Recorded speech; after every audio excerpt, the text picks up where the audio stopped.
If you are ever a witness to a crime or know something that could help investigators, you could always make use of the state's Silent Observer program, which allows you to submit a tip anonymously. So joining us to tell us more about the program, how it works, and some upcoming fundraising opportunities, we have Chris Cameron. Thanks so much for being here. Hi, thanks for having me.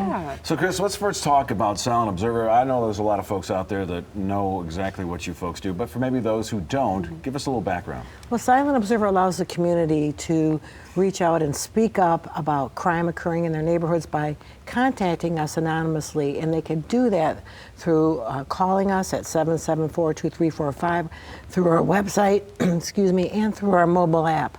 So we hope that the community will, give us this great information about crime, so police can kind of figure out the missing pieces of the puzzle. And when they call or contact us, they are completely anonymous. A state law protects their identity. It protects our records. Our tips cannot be subpoenaed or FOIA'd. So it's great that the public knows that they can call us safely and confidentially. And talk a little bit about the difference that it truly makes, right? I mean, we often say it, when we're sharing news stories of crimes that happen throughout West Michigan, but talk about the importance that it truly does make, the difference it makes, and how every little piece of information could be helpful. Absolutely.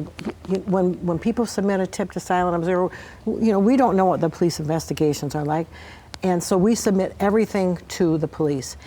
And in some of those tips are very tiny details that can blow a case wide open and help them solve a crime. It's true that the public has to help in our fight against crime, and they can do that by contacting Silent Observer.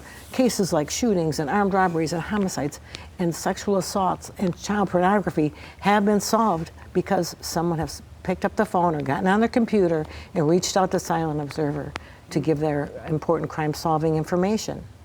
And so I guess, how do you get through to those folks, maybe in neighborhoods who have seen a crime, and for them, they're so afraid to say anything. I know. That fear is there. I know. How do you get them past that? It's difficult. I know the code of silence is strong, but we guarantee that they remain anonymous. State law protects our records and their identity. I mean, people will call and say, I want this to be anonymous. Are you sure you won't pass along my name? Well, I don't know who you are. And if you come in through the web, we don't track IP addresses, so we can tell them that they are completely anonymous. It's a safe and anonymous and confidential way to get involved in our fight against crime.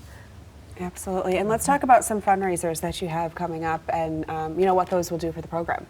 So tomorrow night, before Project Nightlights, Silent Observer has a young professionals group called the Next Gen Council, and they are putting together a little fundraiser at Uccello's from 4 to 8. So if you dine there, 15% of your meal bill will go to Silent Observer.